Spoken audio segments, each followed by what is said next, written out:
Selamat datang di komunitas pengamat UFO dan alien Indonesia, UFOnesia Indonesia.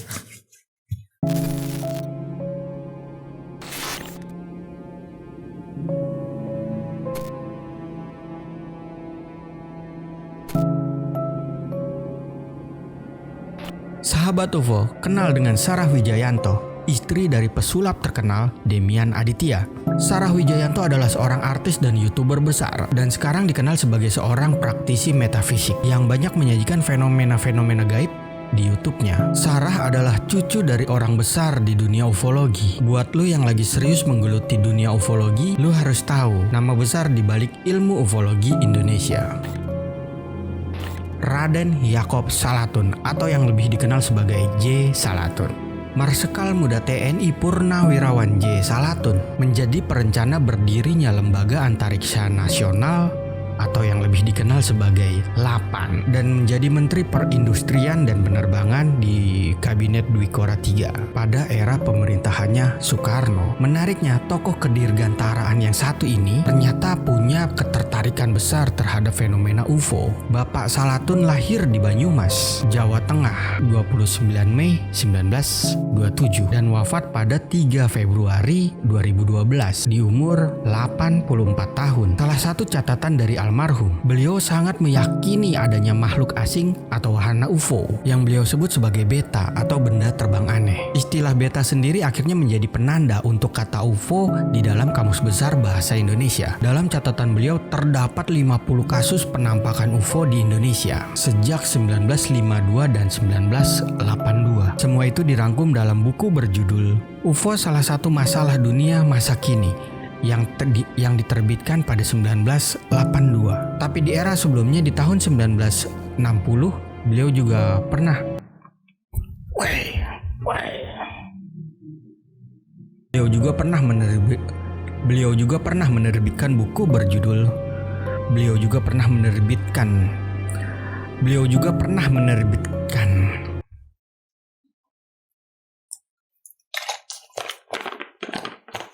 beliau juga pernah menerbitkan buku berjudul Menyikap Rahasia Piring Terbang. Pada 2004 almarhum pernah mengungkapkan salah satu kisah penampakan UFO yang sangat mengejutkan pada era Bung Karno sekitar tahun 1961 dan pernah dikisahkan kembali oleh para pembantu dari putra-putri Bung Karno. Bapak Salatun juga pernah mendirikan sebuah organisasi atau komunitas bernama Studi UFO Indonesia atau yang disingkat sebagai SUFOI pada tahun 1980. Sebuah organisasi atau komunitas yang sengaja dibentuk untuk mengumpulkan data-data penampakan UFO di Indonesia.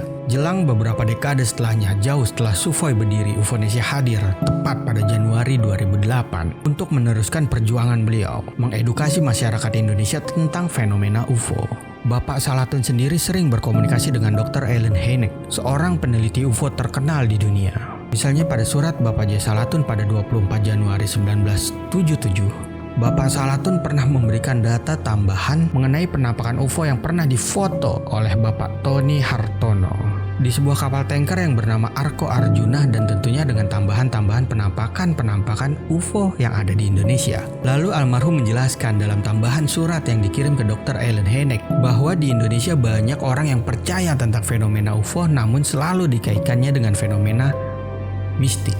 Gua kutip sedikit dari websitenya historia.id, menyebut mistik berarti skeptis apakah kita mampu memahami UFO, yang berarti ada kesenjangan ilmu dan teknologi antara dunia kita dan mereka. Tulis Bapak J. Salatun.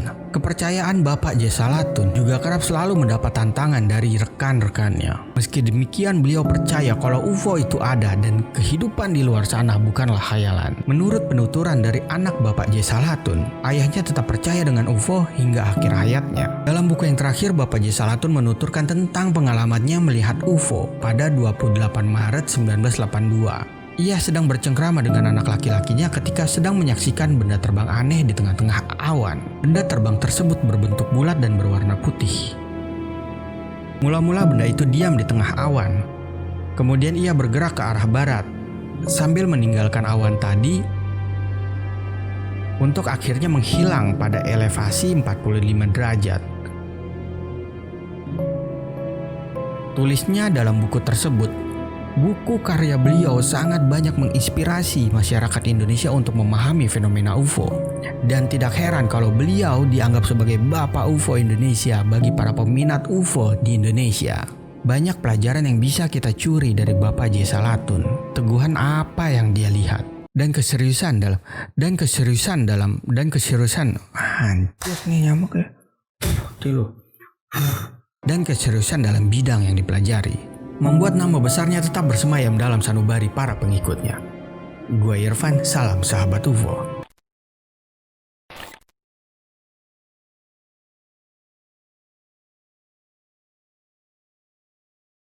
Ketika dimatikan, bukan mic-nya, tapi live-nya.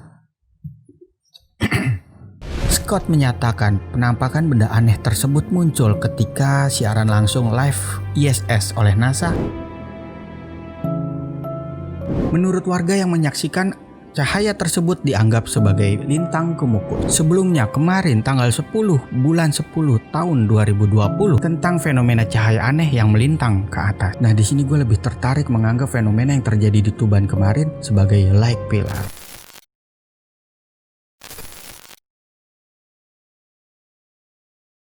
Sahabat UFO, percaya peri? Iya, peri. Itu loh istilah yang sering digunakan di cerita rakyat, dongeng, atau fiksi. Menganggap peri ia gambarkan sebagai siluman atau spirit. Sidi. Nama untuk peri-peri yang tinggal di bawah permukaan tanah.